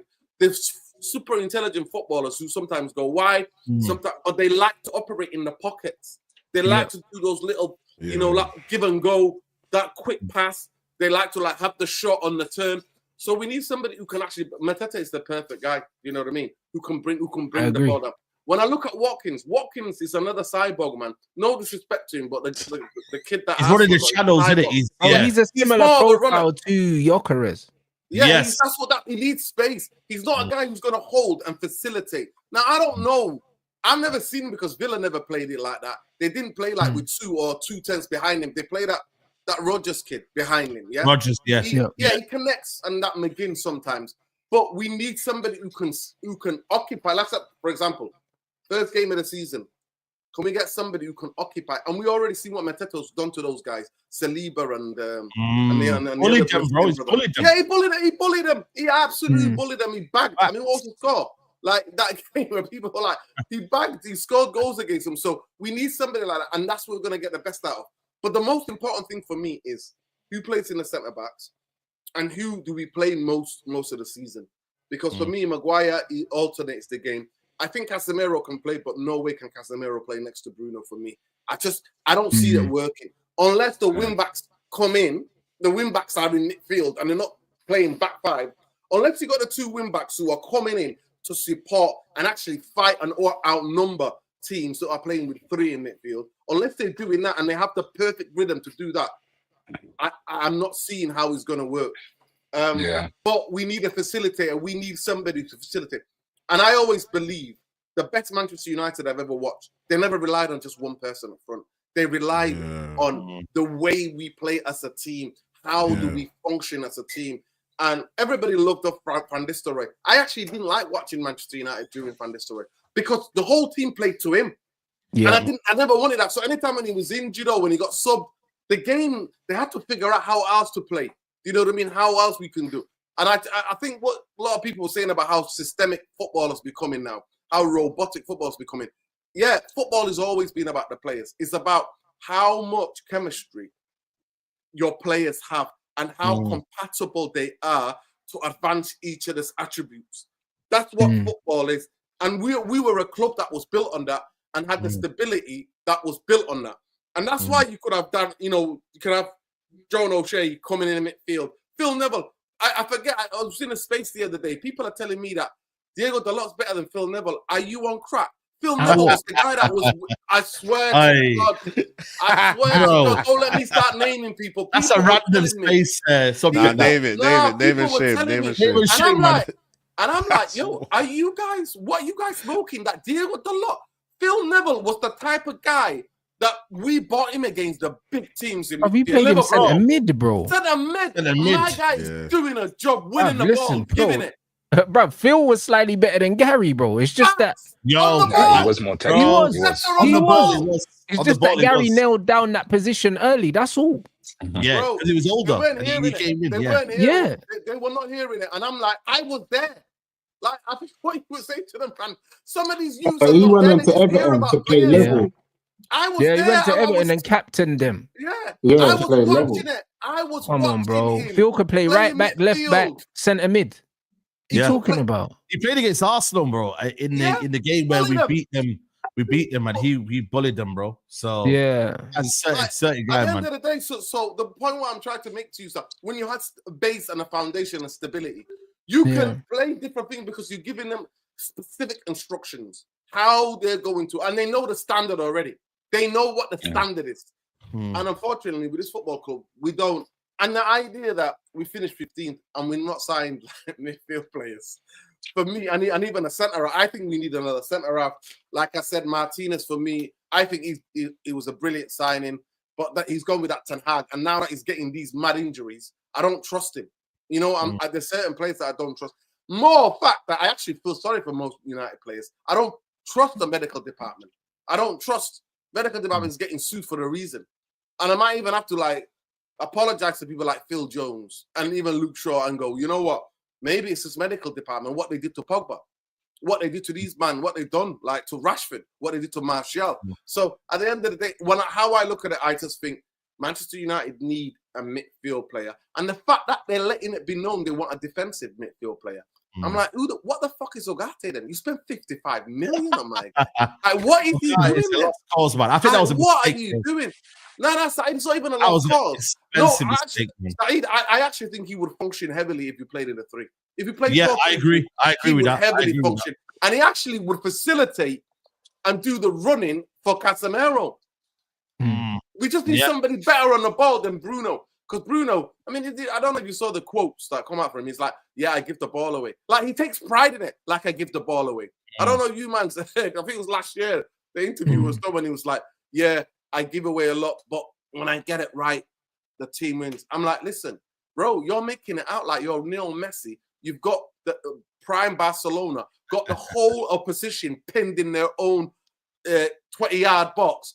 And then you're trying to unlock it. You're not doing that. You're doing it from in our own half, losing footballs, trying to do Hollywood footballs. So what are you doing? Like, and then people are like, some of the best players, Bruno defenders, no, they give the ball away when they've got teams hacked in, and we've got rest defense, and we've got midfield that's ready to pounce to win the ball back, and a team that's pressing cohesively, no shadow pressing. business. Literally pressing cohesively, because that's what Manchester United do. We do shadow pressing. We press our own shadows. We don't even go out to people. When have you ever seen everything standoffish? You can have 20 players back. If nobody's engaging with people, then what's the point? Especially when the ball is in our last third. So, like I said, I'm worried. I'm glad that people are not making it out like Mbeumo and Cunha are gonna, because football is about a team, man. This ain't table tennis, man. And this ain't badminton. This ain't badminton can have 2 against 2. It might well be. That's the football we're gonna be playing. It might well be one of them where it's a basketball game and we're gonna be back and forth. And that's what right now we're trying to create in that aspect. And I think it might have to be one of them where we beat a team 5-3, 5-2, 4-1. Even though we're not known to be a goal-scoring team, but with the 2 players in there, they scored 45 goals last season. Whether that translates to Man United is a different conversation. You get me? Big up Rants in the building, man. Big up love, bro. Yeah, you know what it is, bro? Yeah, big up Rant. Saeed, I'll just quickly answer what you said. Those guys scored in the set systems for other teams. Manchester United players are confused, as we saw on Saturday. They were confused. Yeah. They were confused. So they're coming into an unstable football club with a manager that's insisting this way to play, where these players are not even capable of playing. He can't even get the first phase 1 right, Saeed. That's the worry, man. That's the worry, bro, man. And I don't know, man. I'll be real with you. Next season, I saw a bit of this Rashford unveiling side, man. They gave him the 14, yeah? Man, listen, man. He's gone, man. What do you want? I see it now a bit alive. I can see him giving it the talk, mate. I'm happy to be here. You and me both, bro. Chat. You watching it, yeah? He's there live. I can see it on their channel. Watch live Ballon d'Or season incoming, bro. Ballon d'Or season incoming. We wish him all the best. Rafinha dropped. We wish him all the best. Listen, we haven't got a situation now where we could be worried about Rashford. You get me? Like, good luck to him. And so we're worried about everything. United, I told you, Saeed, yeah. Unless we get a number 6, I told you already. I don't want to hear nothing. We're finished, brother. We're getting relegated. Okay, based on the fact that we don't get number 6 here, where do you expect Man United to finish then? 15th. Where? 15th. Come on, man. Be reasonable. I think I'm with Musa, you know. I'm with Musa. Now 15th. You know what you're not going to do. What's changed in 3 weeks? Nothing's changing. What you're not going to do is give me hope. We're done, my brother. You're not. I'd rather be proven wrong.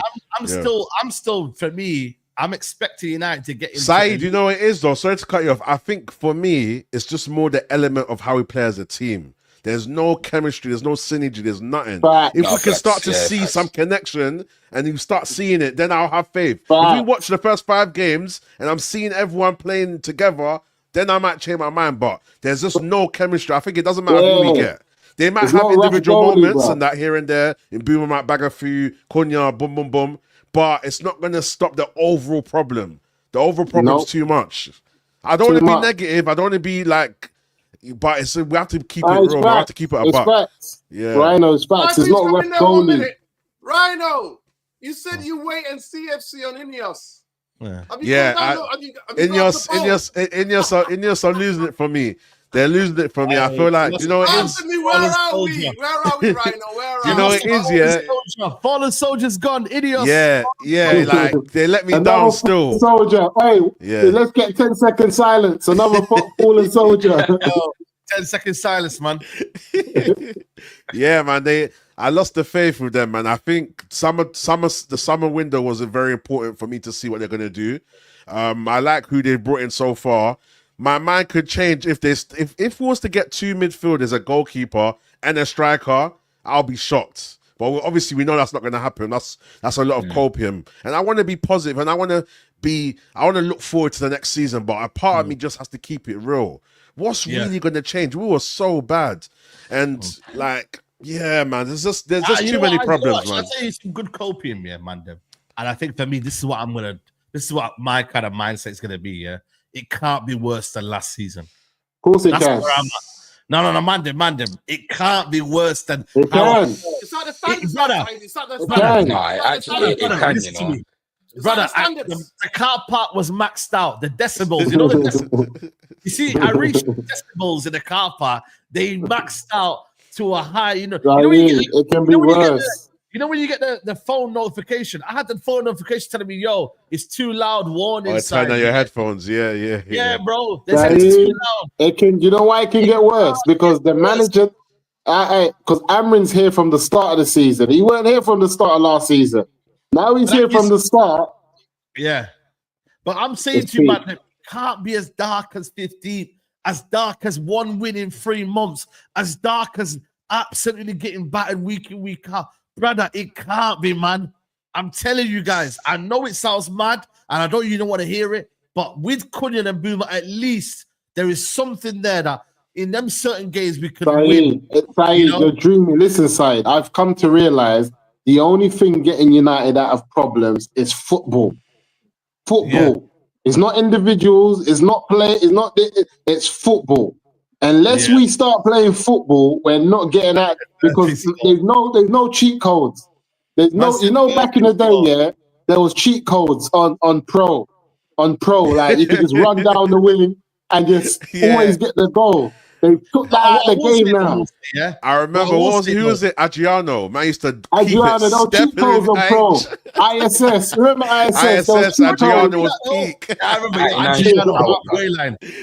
99 shot power, bro. Different. Yeah, it was cheat code. You know me, I would be shit the whole game, I just get Adriano, boom. See? Boom. This is what I'm saying. It's done, Saeed. That's not there no more. There's no more cheat codes. Right now, you have to play football. That's how we're going to get found out. When we got Mbumo, who's come from a team of playing football, like being very well coached, knowing where to be, knowing what to do, same as Cunha, and then they come to United and they just see Manda moving wild. Brother, it is what it is. You know what they said, in the preseason? It's not gonna take long for Cunha and them man to get to our level, bro. Man said, "Yo," but it's true though. You know they say you're a product of your own environment. You know, man. And you start to see efferys around you. You're like, "Yo, what's going on here, man?" Because there wasn't. Listen, as good as Cunha was for Wolves, there was a period where he weren't scoring goals. And the team was bad. And sometimes you can be immersed in that, bro. No matter how good your team is, bro. I've seen top teams, bro. Like Barcelona's that go through tricky periods, bro, where Messi and them man are losing games, or they're involved in a drubbing, bro. They're involved in a drubbing. That Bayern Munich game, for example, was it 8-1 or something? 8-2? Was it? Saeed, I can't believe. Wallahi, I can't see why I can't believe is that since Ole Gunnar Solskjaer, we're like 5 years down. And I'm still talking about we can't play football. I just can't believe that. That is the most shocking. I don't care who you bring in. People talk about this is one of the biggest upgrades we've had. I get it. But we had windows where we brought ballers in with big reputations. But because we don't play football, we're in trouble. I got gas when we bought Pogba and Zlatan. Come on. Gas. No, but we all did because we got them with Mourinho as well. So I mean, that was a big change. It was a massive change, man. Yeah, but the thing is, though, and this is why again I give myself a level of coping is that if United have another bad season, that will then that will make everyone realize that it might be well and truly over. Of like finishing 8th, 15th, and then 10th, 11th, bro. 3 years of like having bad results can be damaging for the football club, bro. If it isn't damaged already, the club, we know the club's damaged already, but it will be very, very significantly damaging because then it will be like, wow, like you man finish 8th, 15th, and then 10th, 11th. Wagwan. Like you're actively like becoming a mid-table team now, like mid to lower table team, bro. And that is nasty, bro. So that's why I'm like, bro, there's got to be something where United, and people say, oh yeah, cool, Murphy's Law, whatever, but United this season where they just say, you know what? Nobody has the expectation where Man United are going to be.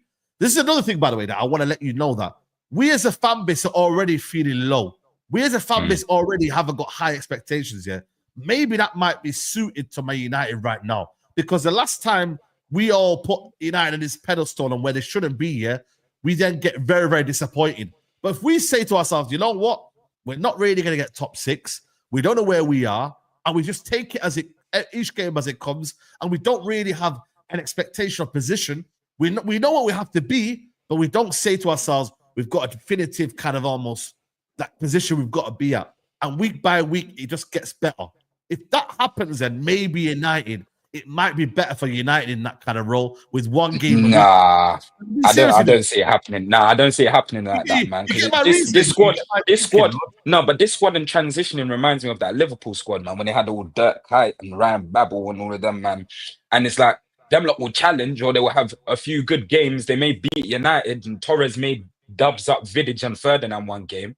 But then it's like, with those Liverpool fans, they were still giddy. They were like, we're a big club. We should be a certain place, etc., etc. It's like expectations not going to change at Man United, especially from the fan base. It's just not going to change, bro. Like, that's the God's honest truth, innit? Expectation ain't going to change, bro.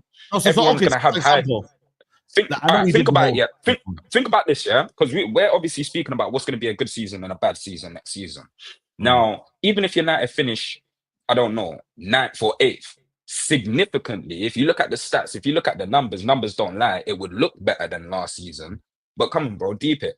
Before last season's an anomaly. You can count that as an anomaly because no one predicted United to finish 15th, yeah? Oh, 15th, okay. But imagine, no one predicted United to finish 15th. But then imagine the season after, they only go and finish 8th with the players that the manager wants and taking out all the trash. That's not a good season at all. That's not good. It just proves that we're a mid-table club. That's about it. So, but I'm saying to you, I'm not saying to people, drop your standards. I'm saying where the fan base is at right now in terms of where they view the club and they view the players and they view the manager. Will that help Man United in the fact that we don't really know where we're going to be next season? Will that help United? In an aspect of course, the pressure of the environment. Of course it would, bro.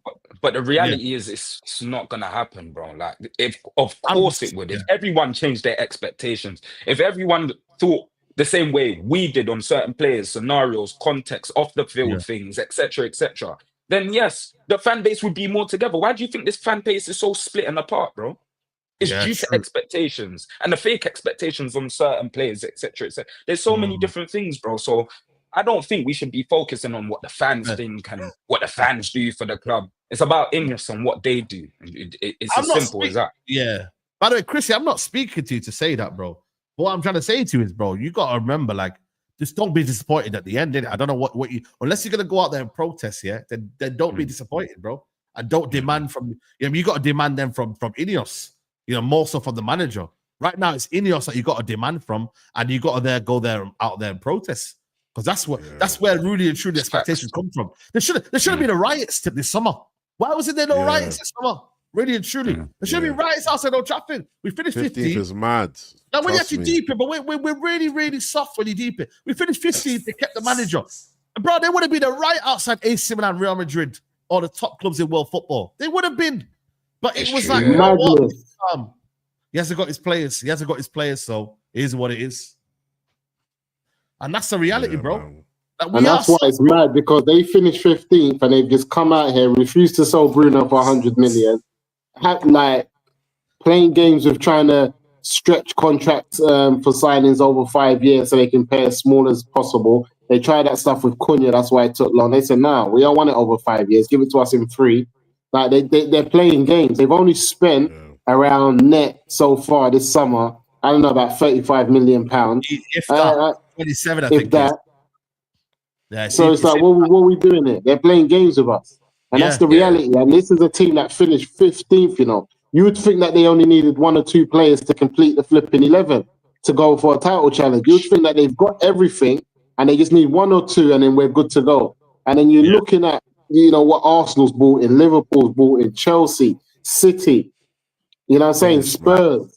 They're football clubs, Musa. The people that you listed are football clubs, man. Football clubs. Manchester United is a brand, man. Let's be real. Serious. It's going to get worse, though. We need to understand it's going to get worse. Because you know what worse is? Worse for Man United is buying all these players and still finishing mid-table. Even if you finish 8th or 9th, after you've bought all these players, that's worse. Because you didn't have them before. So what are you still doing there? That's what I'm talking about. The overhyping. That's why I'm trying to temper people's expectations. Brentford. But but he's saying there. Goals at Brentford. But the guy's saying there, and those teams, the goals of of Cunha and Mbeumo didn't elevate Brentford to heights and Wolves to heights. They kept them safe. They kept them out of the relegation zone. They saved them for relegation, but it didn't take them to competing for top of the league. So we need to temper our expectations, man. Because all the 1 minute you're saying you want to keep the standard. Next minute you're telling me, well, this is a good season. But he said the good times are back though, so we're gonna see, man. Who said that? He's shot himself in the foot. Stop telling me about this poet, man. I saw it with my eyes. He can get phase one right. Phase one. Building out from the build up. Why did he say the good times came back, man? No, genuinely, more continues to Rhino. Did you see the way we were playing out? Yeah, it's horrible, man. Yeah. I couldn't watch it. I watched it for like 15 minutes. I couldn't watch it, man. Now, but real talk though, if the good times don't come back, what do you reckon he's gonna say next year? The storm team, and you know what, man? We have to go get cover now, man. You can't stand still. You know what I mean? I thought the good times are coming back. Next season is how one league's playing better football than us. It's global warming. That's what he's going to say. It's global warming. Do you know what it is, bro? It's adrenaline, bro. Only adrenaline can make you say something so stupid. You're in front of 70,000 people. It's the final day. We've had the worst season. You know what I would have said? You just want to say something to please the fans, bro. You know what I mean? Get a couple ways from the fans. Adrenaline. It's definitely adrenaline. Bro, facts. I would have said, you know what, man? It's been a tough season, guys, but we are determined to put things right, and make season a better season for you fan base because you deserve it. I would have kept as that. No, PR site. No. Saeed. See that, people, man. Hire me, man. Right, you can't be spending 150 million pounds. Yo, you like playing? Sign me up, bro. I can write these PR messages, bro. You don't know what I'm saying, bro. I swear down, bro. Now, I'm a the poet first. Bro, the poet. Let's go. Listen, man. I'm a poet. I didn't even know it, bro. You know what I mean? Like, I'm being serious, but you know what it is, though? Because then you're not setting expectation on. When I say the good times coming back, and then we see a difference to that, an opposite to that, what are you going to say in the press conference? Because they will gun you down, this media. They don't like you. They pretend to like you, and they pretend to do well. But when you're under attack, they will say to you, brother, why did you say the good times coming back? Because that's what they're going to say. That was the buzzwords. They feed off buzzwords and sound bites. They don't just, you know what I mean, bro? They're not here to talk about tactics, bro. They don't like us. We can be here talking about tactics. They're going to be saying, yo, you told us good times coming back. You think TalkSport and all them rubbish outlets are going to be like, yo, let's talk Amorim tactics, bro? Them man don't know. Them man are trying to say that we need defenders. Talk shy. Did you hear them, bro? They say that we need defenders. They don't know nothing about United. But what they do is they look at the results, what you're not getting, your lack of results, etc., and they see, there's problems there. You get me, bro? They don't understand what United and. Well, we're finished, Sai. We're finished. You know why I know we're finished, because Amorim's gassed because of the two signings that we've got in. But mark my words, when he looks over at the other teams and sees what they've got in, he's like, we're dead. We're dead. Man. Yeah. He knows. He's shook because the thing is. The thing about Amorim as well is that Musa, he said as much. He said the first interview in the preseason game, he said, we're not going to meet our targets. You know what I mean? And then Saeed, he said it on the pitch, the good times are coming back. A minute and a half later, he was on BBC and he said, it's going to be a struggle. Oh, yeah. A minute and a half. Oh, man. Difference, so he said it on the pitch to when he went inside and in the dugout. And the BBC guy interviewed him and he said, it's going to be a struggle. Brother, he's shook. The problem is he had a bad experience last season with the Premier League. A bad experience. You see, that's like, his experience for his first time in the Prem and the amount of games he had, it was a very, sometimes you come in there, you don't do as good as you wanted, but you're like, okay, cool. I saw what I need to do. He had a bad experience where I feel like coming into this season, he's still traumatized. Amorim's traumatized. I don't think he's got over last season. And the two players that we've got in, you know why I know he's traumatized? Because he thinks he can go in the middle of the park with Bruno Casemiro. You've got to be traumatized.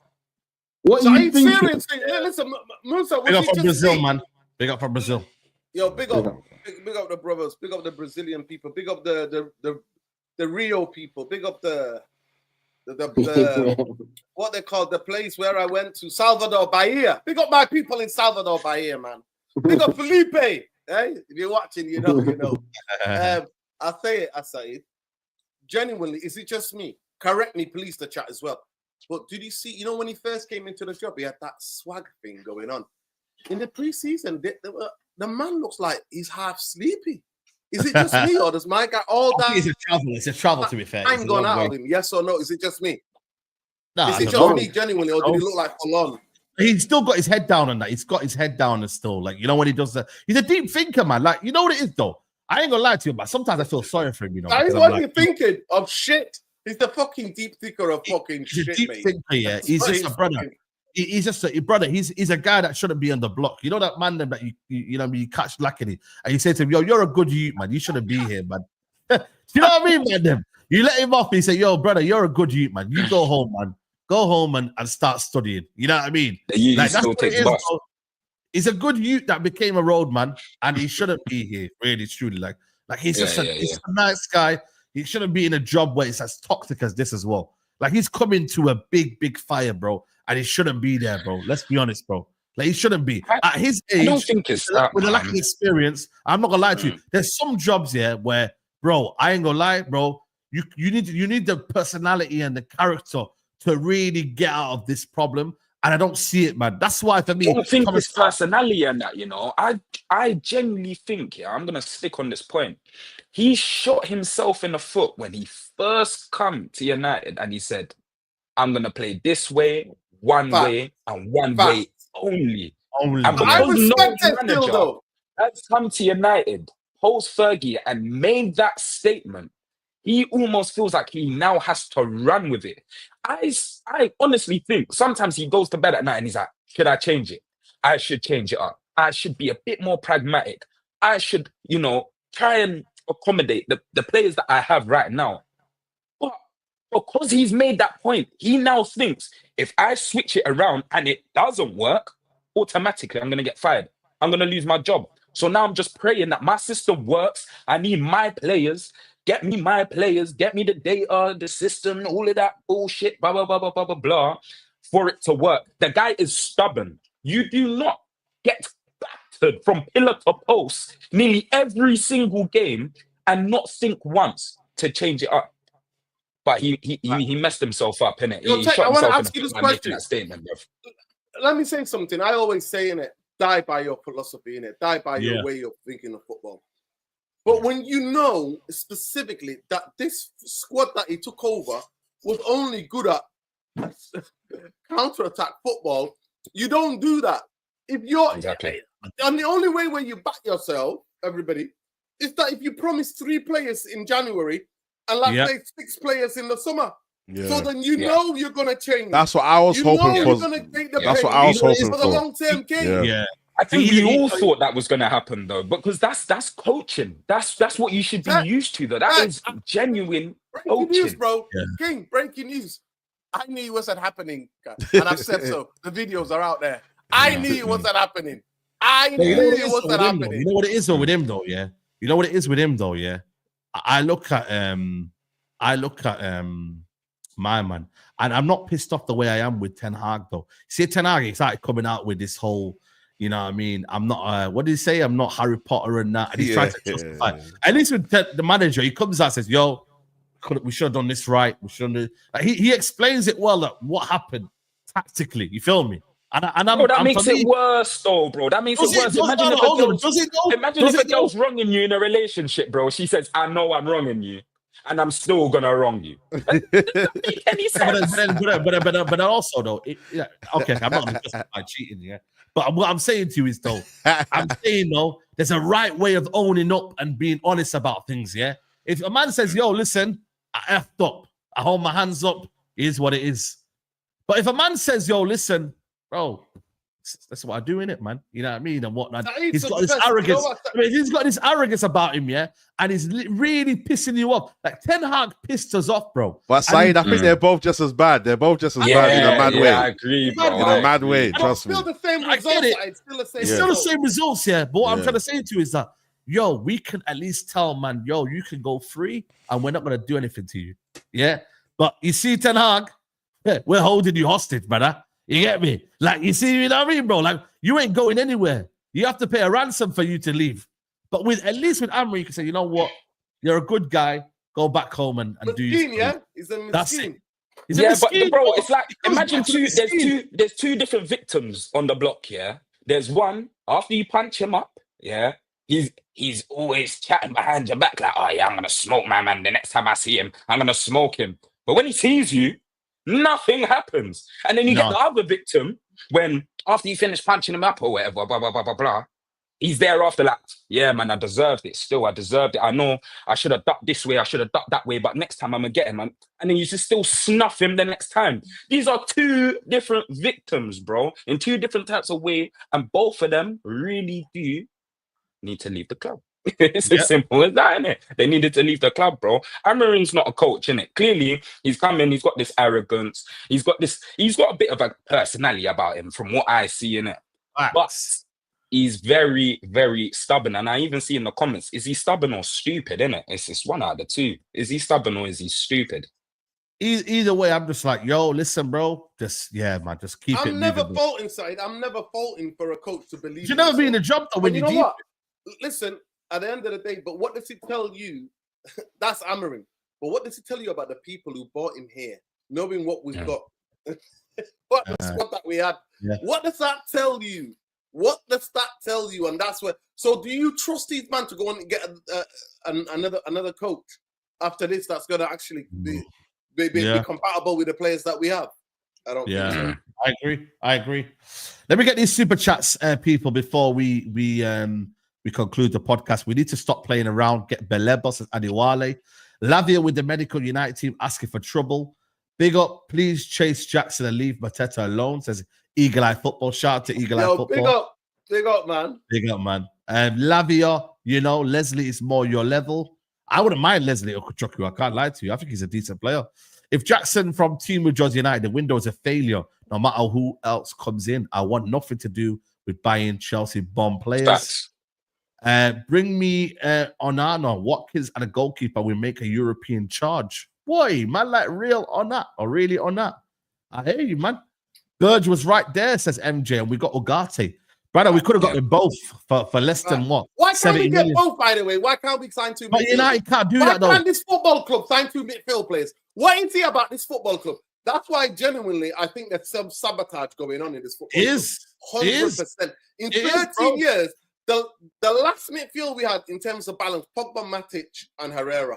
That was it. And we only got to see that for a couple of months. We never got to see that for a long time. We only got to see that in a few months. So please give it a rest, people. Yeah. Big up to Logrex. It's easy to play against United with three midfielders. Really honest, a lot of teams like PSG and Chelsea were building forward lines filled with scorers instead of one gunman. I agree. Facts. Shout out to Chills with a gifted membership. Big up to you, my guy.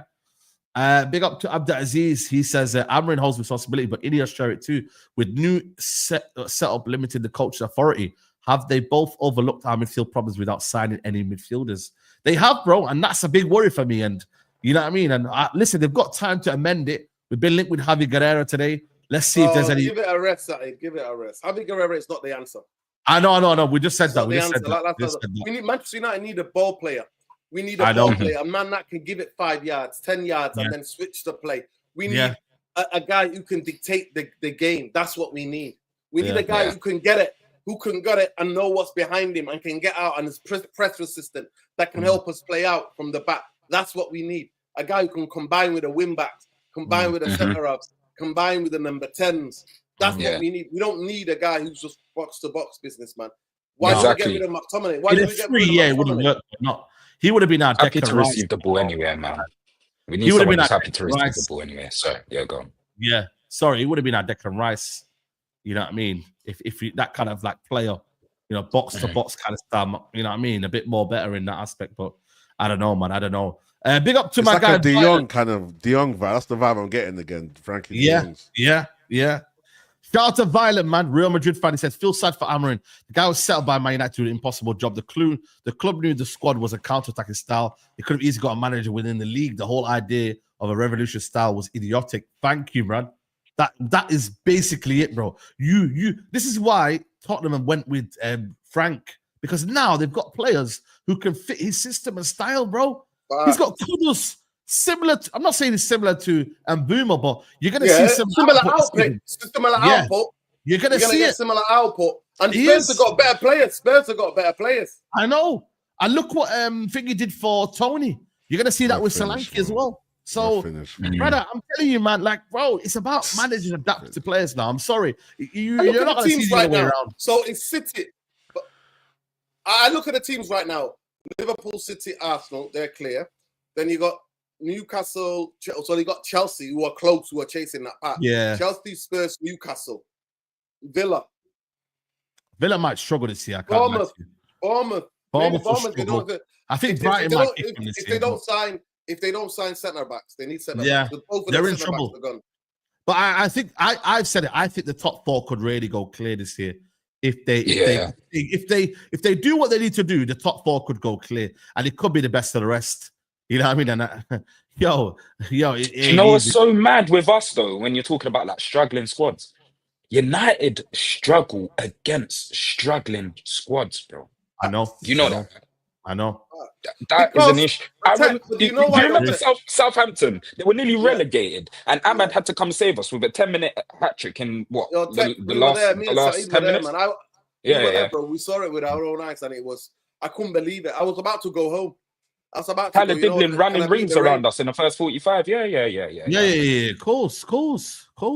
But the biggest thing is because we don't have foundation, we don't have a set way of play, we don't have structure. Yeah. We underestimate them further because the players believe the hype that the club sets about them. I agree. And then the fans believe the hype, and we all get slapped in the face. It's like we're always coming in, bursting in. You know what I mean? Getting the same door slammed in our faces. I agree. But we're all getting there, and the door comes back. Bang. Yeah. I agree. It's facts. Let's see, man. Liverpool said, guys, take a break and recharge yourself for more pain next season. That would be my story of your season with the stubborn man. Thank God we didn't go for him. You know what, Liverpool? Shout out to Rhino for the super chat, man. He said, like the video. You know what, man? They made a crazy moment. Oh my days, man! Imagine they got Amorim. But then again, though, that's almost like a quarter of a century defining decision. Move. Yeah. But guess who stood still? Stood up and said no. The board. Yeah, because board said no. You know why? Because they looked at it and we're not compatible to play in three at the back. This is a team that's been challenging for the league title. This is a team that's been challenging. We're not compatible with this guy's ideas. No. So why are we doing this? Not knowing that he's got zilch experience in the Premier League. And like I said, Bruno really exposed him. I don't know what Bruno thought he was doing before the Europa League final. He said, after the Ipswich, he was like, I didn't know even the bottom relegation teams are trying that hard against us. I'm like, welcome crazy, to the fucking Premier. When you deep it like that, bro, it's mad. It's actually mad, people. But listen, man, we'll see, man. Next week, it'll be 3 weeks until the season starts, man. It's getting closer and closer. I think it's 1, 2... 3 weekends. 3 weekends away. Yeah, 3 weekends until the season starts. We're getting closer, guys, man. Next week, we might have a conversation about where we're at right now. And you know what I mean, bro? Because, boy, the next week, I need to see another signing, bro. I think when's the next preseason game as well? Saturday. Okay. Yeah, go on. Saturday, midnight. Coming around, Saturday. Make sure you got that biryani on the order, that Yemeni food. Make sure you got that Yemeni food when I'm there. I mean, we'll have something there, bro. You know that one's there. And yeah, man, we just gotta hope and pray, man, that we do well. You know what I'm saying to you? But listen, people, we are gonna wrap up here. Have we got 1,000 likes, guys? Yeah, we have done. You know what? Fair play to you. Like you found a way to deliver in the end. Big up to everyone who's locked in. Make sure to subscribe to everyone's channels. Yo, listen, man, I'm seeing M. Lizzie on the TikTok like mad right now. So people, crazy, isn't it? Rhino is killing it, man. His artist right now is killing it. If you don't know about M. Lizzie, get to know, man. He's the next one. We just dropped something on Thursday, man. So if you go to, let me give you guys a link. Yeah, I'm gonna get it up right now. Now. Yo, Saeed, what are you live later on? No. I'm done for tonight. Cool. I'm gonna do a show later. Yeah. We'll so make sure you check Rashford, the Rashford unveiling. Them trying to get questions. We're gonna do that. So yeah, I'll be live later. Yeah, he said some interesting words. Yeah, I'm gonna be live. People, I'm gonna be live at 10. So just so that you know, you cannot miss this because I'm gonna cook certain people. Yeah. Races are gonna get exposed. Trust me. Yeah, wait, quick one. Who was that guy on Talk Sports slating Marcus Rashford for having a Rolls Royce? Dickhead, bro. Oh yeah, he's a twat as well, man. On that guy. When he just stopped him to sign a couple shirts, though. Hey. He was stopping when he got caught in that picture. He was stopping to sign a couple of shirts. I know. Instead, they want to talk about the Rolls Royce. Yeah, but shout out to the brother that's on the DAZN, the boxing. He put him in his place anyway. So you get me. Shout out to the brother there as well. But I didn't hear from certain other people though. I didn't hear from the other black people. I know. Silence, you know, man. Silence. Yeah, of course, man. Because that's why money talks, innit, man. So of course you're not gonna say anything, man. As long as you don't. Integrity is what matters, man. Bro, we always say that, man, on this channel, man. Matters. Integrity, man. Is what you get me? Matters, So man. certain man will be in a certain platform no matter what if you just pay them the money in it. But if I had someone saying that about my player, bro, I won't be there. You mad? But it is what it is, man. You get it? There's always a price, man. There's always a price. Well, at 10 o'clock, people, you cannot miss the show. I'm gonna cook Dean Saunders and all the other Muppets. Yeah, absolutely, man. Make sure you check it out on Rhino. Make sure you text Zeno as well. Make sure you follow Text Zeno as well. You get me on the socials. And also make sure you follow Musa. He'll be there somewhere. And obviously United Real Therapy. We're going to raid Dan Potts. Dan Potts is live right now with this channel as well. Go check him over there. And then I'll see you lot tomorrow morning, man, people. Take care. Peace. We're out.